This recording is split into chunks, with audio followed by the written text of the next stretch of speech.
మరి ఇప్పుడు మహాశివరాత్రి రాబోతోంది.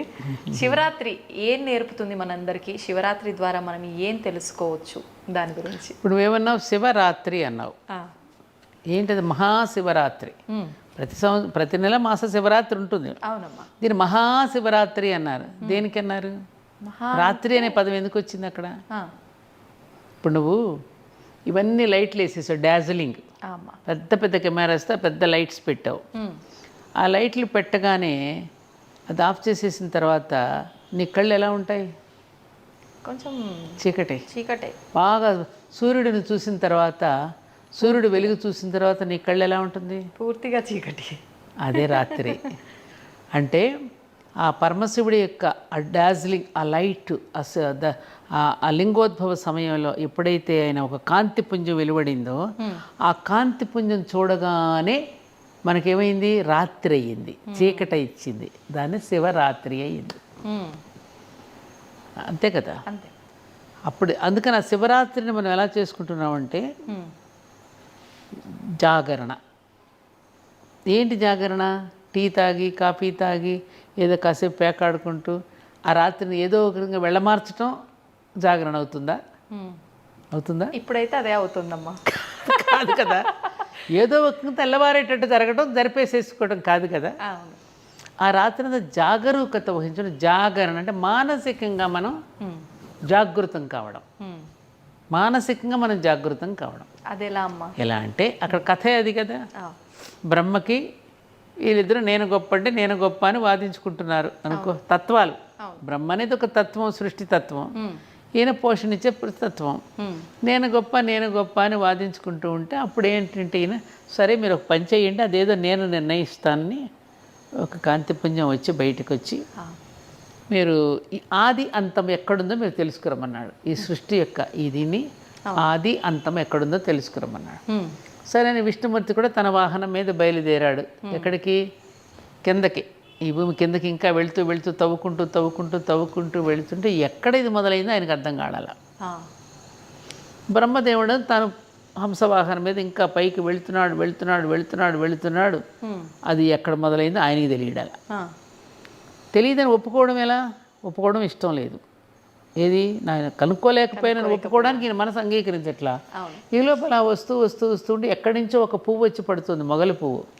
దాన్ని పట్టుకున్నాడు గట్టిగా. ఏంటమ్మా నువ్వు ఎక్కడి నుంచో వస్తున్నావు? మొత్తానికి ఎక్కడి నుంచి వస్తున్నావు? ఏమన్నాడు? ఎక్కడి నుంచి వస్తున్నావు నాకో తెలియదు అంది ఆవిడ. అయితే ఒక పని చెయ్యి, నువ్వు ఎక్కడి నుంచో వస్తున్నావు కదా, నేను వెతుకుతున్నాను ఇది ఎక్కడి నుంచో ప్రారంభమైందో, నువ్వు నా కోసం చిన్న అబద్ధం ఆడతావా అన్నాడు. ఈయన రజోగుణ ప్రధానం కదా బ్రహ్మదేవుడు. అడిగితే సరే అని ఇది తలూపింది, ఒప్పుకుంది పాపం అద్భుత సాక్ష్యం చెప్పడానికి. ఇంకా కొంచెం పైకి వెళుతూ ఉంటే కామధేను వస్తుంది అక్కడి నుంచి. నువ్వు ఎక్కడి నుంచి వస్తున్నావు అని అడిగాడు. నాకు తెలియదు ఎక్కడి నుంచి వస్తున్నాను.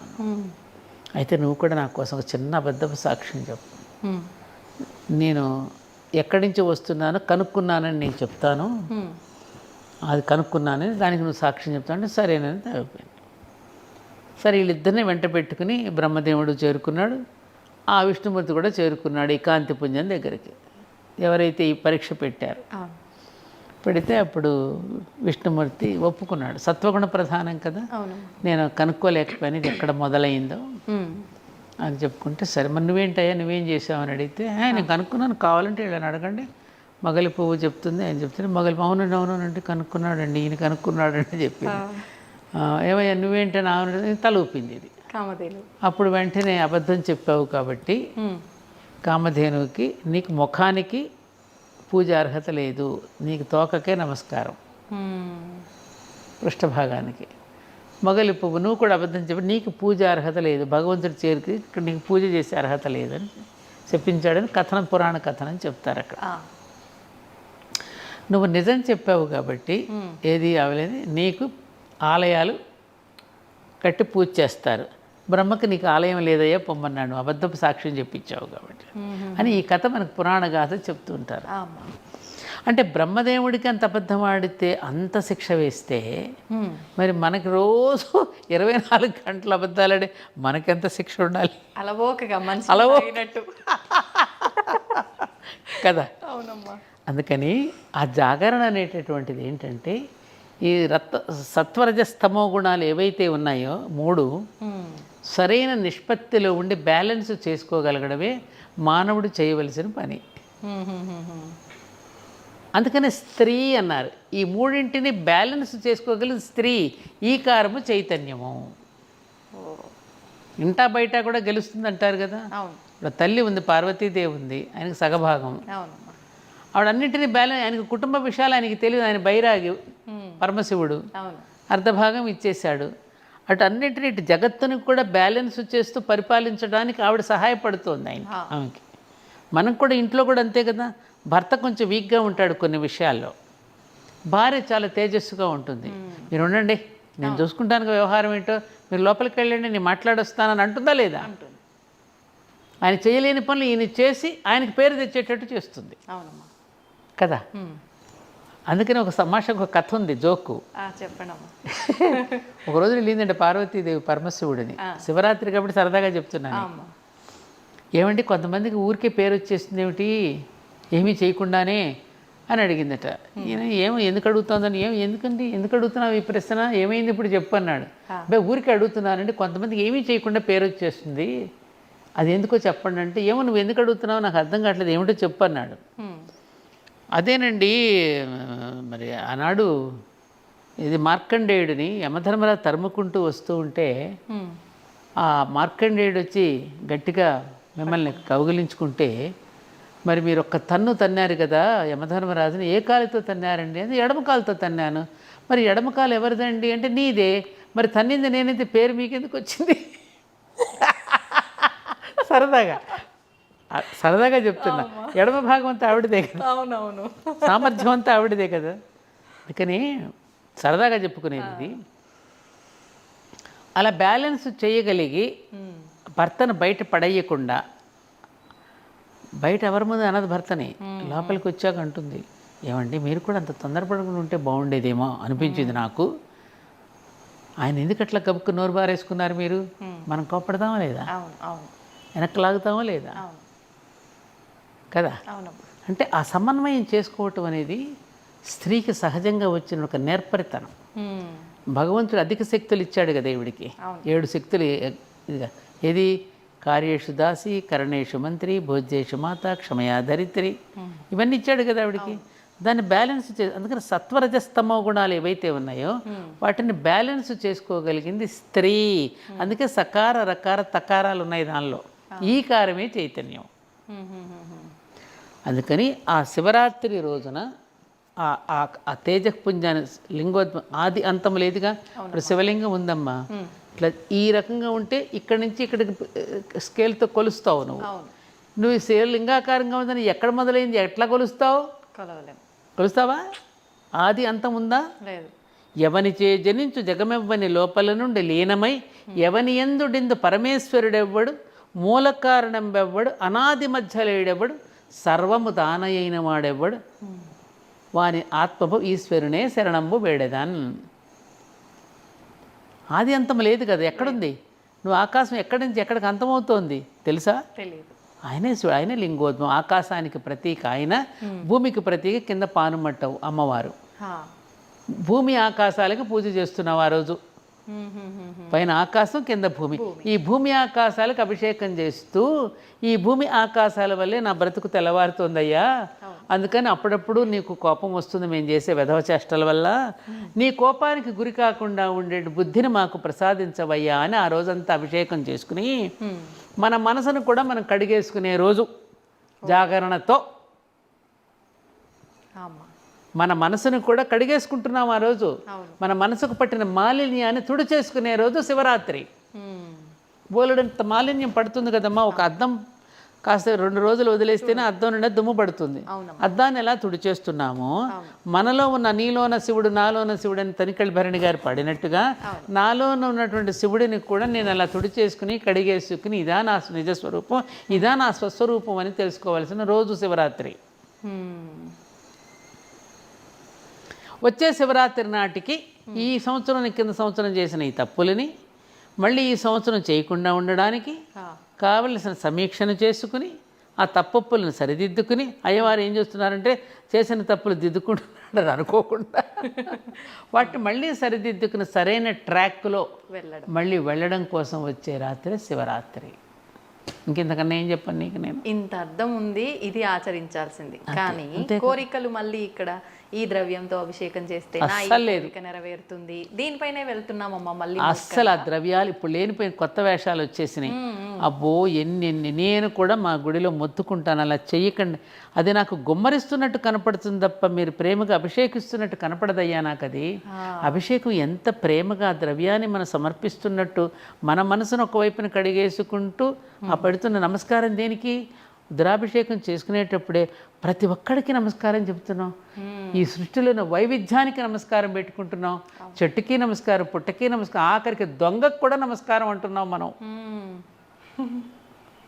నమస్తస్కర అలా పిందెకి నమస్కారం, రెమ్మకి నమస్కారం, కొమ్మకి నమస్కారం, వృక్షానికి నమస్కారం, కేశానికి నమః అని కృతజ్ఞతలు చెప్పుకుంటూ నమస్కారం చేసుకుంటున్నాం మనం. ప్రతి దానికి కృతజ్ఞత. దానికి ఎన్ని నీళ్లు పోస్తాం? కొంచెం నీళ్ళు, ఒక గరిటెతో నీళ్లు పోసినా చాలు మనం. ఇది కడుక్కోకుండా నువ్వు ఎన్ని బిందెలు పోస్తే ఏమిటి? కుంకుమ నీళ్ళతో పోస్తూ ఉంటారు, దీంతో పోస్తూ ఉంటారు, ఫలరసాలు అంటారు, సీసాలు తీసుకొని పొచ్చి ఏనికమ్మా ఆయన అలిసిపోతున్నాడు ఆయన. ఎందుకయ్యా ఇవన్నీ నాకు? అదేమంటే అంటగట్టేస్తాం. శివుడు అభిషేక ప్రియుడు, ఆయన అలంకార ప్రియుడు అని. అసలు ఆ స్వామినే కనపడనివ్వరు, ఆయన నిజరూప దర్శనమే దండల నిండా కప్పేసేసి. వద్దయ్యా బాబు ఈ నగలన్నీ నాకు బాధేస్తుంది, మా వాళ్ళు వినరు. గుచ్చుకుంటే నాన్న ఆ దండలు ఎందుకు, అవన్నీ ఆయన గుచ్చుకుంటాయి నాన్న. ఎందుకది మనం కాస్త పట్టు చీర కట్టుకుని బయటికి వెళితే ఎప్పుడు ఇంటికి వెళ్ళిపోయి తీసేసి కాటన్ చీర కట్టుకుందాం అనిపిస్తుంది మనకి.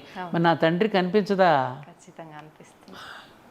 ఆ భావనతో అనుకున్న వాళ్ళకే అనిపిస్తుంది. గుచ్చుకుంటుంది రా నాన్న, అంత పెట్టకరా, హ్యాపీగా ఉండనీరా ఆయన్ని అని. పటపత్ర సాయికని మనం పాట పాడుకుంటాం కదా, చిన్నవాడిని చూసుకుని ముద్దులకి. ఆ భావనతో మనం చేసుకుంటున్నప్పుడు ఆ ఫీలింగ్ వేరుగా ఉంటుంది. బా నేను ఎన్ని దండలు వేశాను, ఎన్ని ద్రవ్యాలతో అభిషేకం చేశాను ఆయన చూస్తాడమ్మా. ఫలం పుష్పంతో. ఇది ప్రజాకర్షణ కోసం చేసే పథకాలు ఇవి. రాజకీయ నాయకులు ప్రజలను ఆకర్షించడానికి ఎలాంటి పథకాలో, ప్రజలను ఆకర్షించడానికి దేవుడి దగ్గర కూడా ఇలాంటి పథకాలు పెడుతున్నారు. నాకు నచ్చవు, కానీ వినరు జనం. వాళ్ళ ప్రేమను ఎలా కాదంటాం మనం? వాళ్ళకి ఆ రకమైన ప్రేమ ఉంది. ఆరాధన రకాలు ఉంటాయి. వాడికి ఆ దండలతో ఆయన చూసుకోవాలని ఉంది, ఆ పూలతో ఆయనకి అట్లా అర్చన చేసుకోవాలని ఉంది, ఆ నీటితో వాటికి అభిషేకం చేసుకోవాలని. కానీ మనం చెప్పడం కంటే మనం ఏం చేయలేకపోతున్నాం. అవునమ్మా.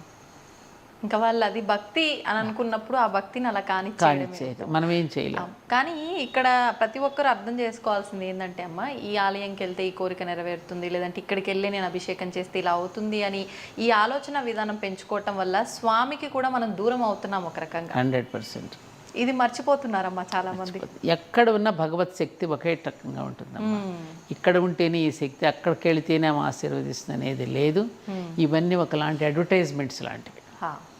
అడ్వర్టైజ్మెంట్స్. అందుకు నేను ఇప్పటివరకు మా ధర్మపురి గురించి ఇంతవరకు నేను అడ్వర్టైజ్ చేయలేదు, ఎక్కడ చెప్పను. నేను అమ్మవారి దగ్గర ఉంది, చెప్పాల్సిన అవసరం. నీకు నువ్వు ఫీల్ అవ్వు, నీకు నువ్వు అనుభూతి చెందు, నీకే తెలుస్తుంది. ఉన్నవాళ్ళని ప్రశాంతంగా రానివ్వండి. ఎందుకు ఊరికే మన హైప్ని క్రియేట్ చేసి అతిశయోక్తులు చెప్పి లేనిపోయినవన్నీ చెప్పి వాళ్ళని ఎందుకు అమ్మ అలా చెప్పారు కమ్మా నాకేం జరగలేదు కదమ్మా అంటారు రేపు. ఎందుకని చెప్పాలి మనం? అవును, నిజమే అమ్మా. నువ్వు ఎంత ఆర్తిగా పిలువు, నువ్వు ఆర్తిగా పిలిచిన కొద్దీ ఆయన పలుకుతాడు. నువ్వు రాంగ్ నెంబర్కి పెట్టి పిలుస్తుంటే నీకు ఫోన్ ఎత్తెత్తుతాడు ఆయన. నువ్వు రైట్ నెంబర్కి ఎత్తి, నువ్వు రైట్ నెంబర్కి చేస్తేనే కదా ఫోన్ ఎత్తేది. నువ్వు ఉత్తరం రాసేటప్పటికి ఏ అడ్రస్కి వేస్తున్నావు, శ్రద్ధగా వేస్తున్నావు, ఉత్తరం ఆయనకి చేరుతుంది. నువ్వు ఇక్కడ ఏమరపాటు చెంది ఇక్కడ ఏమి రాస్తున్నది ఒకటి, అడ్రస్ వేరేది రాస్తే ఆయనకి ఎలా చేరుతుంది? అవునమ్మా. ఇవన్నీ ఉంటాయమ్మా, ఇవన్నీ ఉంటాయి. ఇవేమీ పట్టించుకొని నాకు చెప్పలేదు కాబట్టి ఈ దేవుడు కాబట్టి ఆ దేవుడు కాబట్టి ఇంకో దేవుడు, ఇవేవి కాబట్టి ఇంకో మతం. ఎలా వెళ్ళిపోతున్నాం మనం? అవును, ఏమంటావు? నిజమమ్మా, నిజం. ఇప్పుడు సరే అంటే నేను మనస్ఫూర్తిగా స్వామిని ఆరాధిద్దాము మీరు అన్నట్లు, నేను ఏదో బిందెలు కుమ్మరియాల్సిన అవసరం లేదు, నా తృప్తితో నేను ఇంతే చేస్తున్నా స్వామికి అనే భక్తితో చేయాలనుకున్నా కూడా అది ఒక రకంగా మారిపోతుందమ్మా. అంటే ఈ ధోరణి ఎలా అయిపోతుందంటే మీరు ఇందాక అన్నట్లు చెప్పే వాళ్ళు ఎక్కువైపోయి ఈ సమయం నుంచి ఈ సమయం మాత్రమే, ఈ సమయంలో ఇది చేస్తేనే అనేసరికి నాకు ఆ సమయం మిస్ అయింది.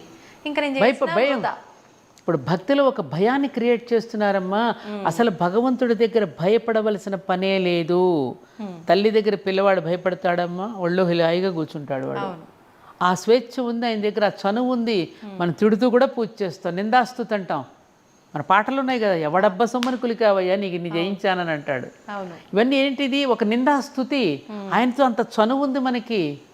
మాట్లాడుకో నువ్వు దేవుడితో, ఆర్తిగా తిట్టు, నువ్వు మాట్లాడు, నవ్వుకుంటాడు ఆయన, సరదాగా తీసుకుంటాడు, దాన్ని హక్కును చేర్చుకుంటాడు. నీకు ఆ స్వేచ్ఛ ఉంది ఆయన దగ్గర, నువ్వు అసలు భయం ఎందుకు పడుతున్నావు? ఏం కాదు, అసలు ఏమి చేయడు. నువ్వేది పెట్టినా తీసుకుంటాడు ఆయన. అమ్మవారికి నామాల్లో లేదు. ఇప్పుడు ఎవరు ఏ రకంగా పూజించినా ఆవిడ సమయాచార పూజలు చేసుకుంటే చేసుకోండి, ఏ పూజ చేసుకుని వామాచారంతో చేసుకున్న వాడిని ఆశీర్వదిస్తోంది, నువ్వు ఈ ఆచారంతో చేసుకున్న ఆశీర్వదిస్తోంది. నీకు ఆ భయం ఎందుకు అసలు?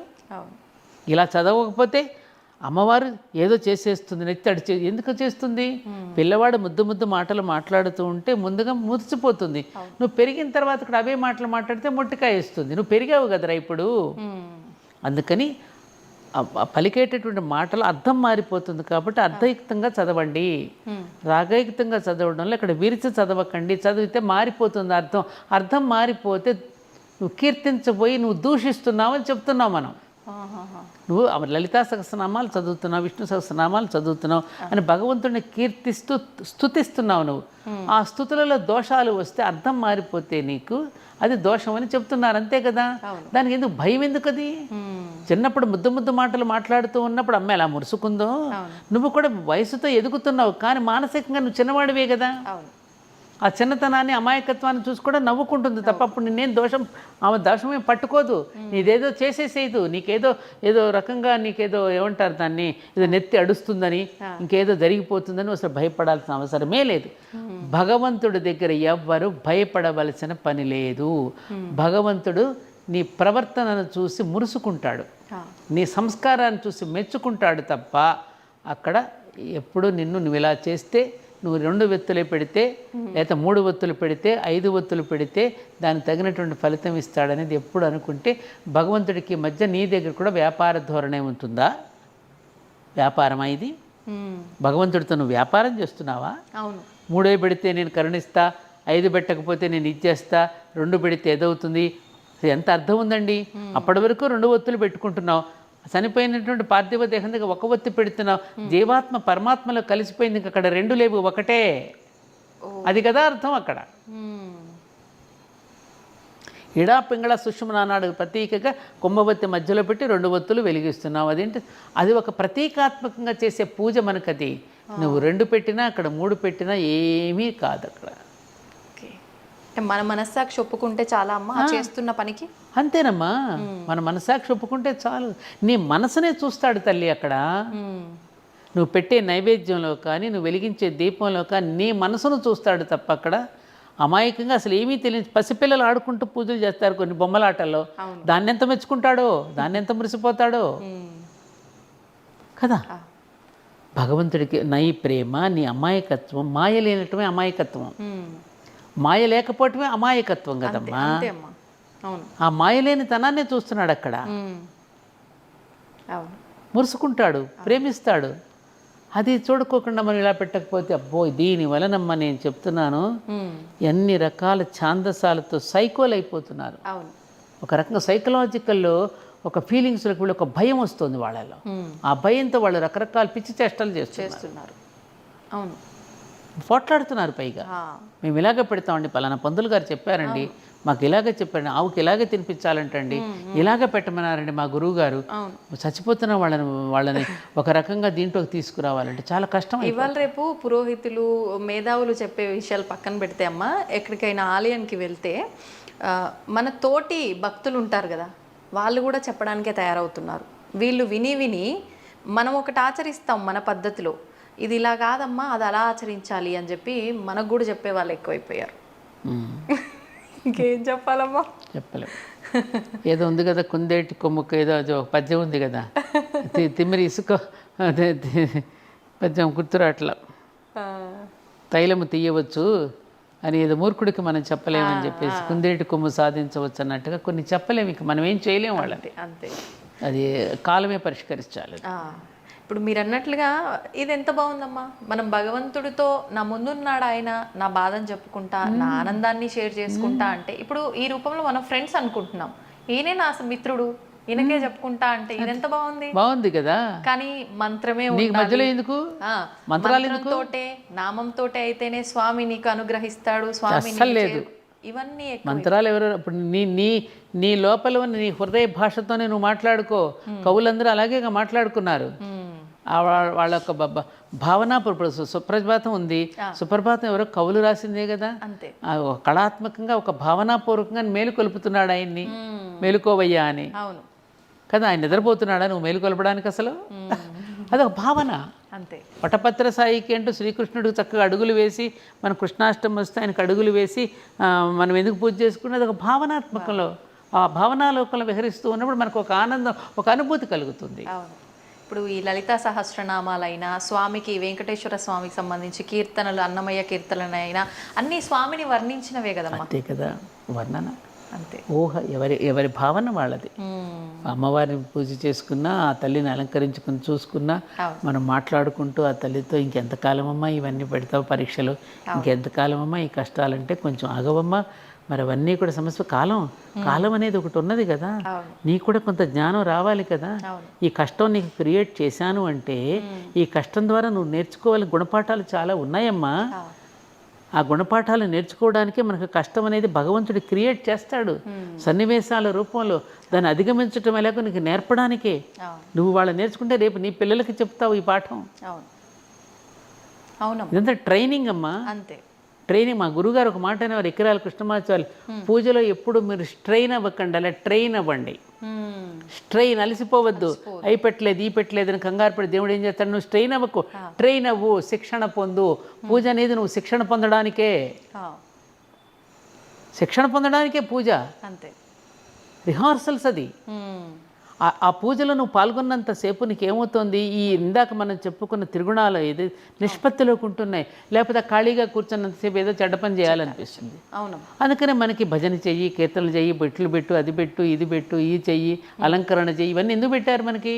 ఈ కర్మకాండలో ఎప్పుడైతే నువ్వు నిమగ్నం అవుతావో నీకు అన్యాపదేశంగా ఇంకొక రకమైన ఆలోచన రాకుండా ఉండడం కోసం. ఎంత గొప్ప ఆలోచన మా వాళ్ళు చేసింది. ఈ నియమాలని దేనికోసం పెట్టారు? ఆరోగ్యకరమైన నియమాలు.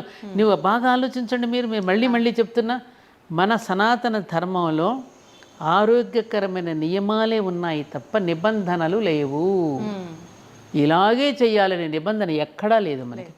ఏ రూపంలో ఆరాధించుకున్నా నీకు స్వేచ్ఛ ఇచ్చాడు అక్కడ. నిబంధన ఎక్కడుంది? ఒకే పుస్తకం చదవమని నిబంధన ఉందా? ఈ వాక్యాలే చదవమని నిబంధన ఉందా? ఇలాగే చేయమని నిబంధన ఉందా? లేదమ్మా. అదే కదా సనాతన ధర్మం యొక్క గొప్పతనం. అంటే ఏ మార్గమైనా ఎంచుకో, కానీ మంచి మార్గం ఎంచుకో.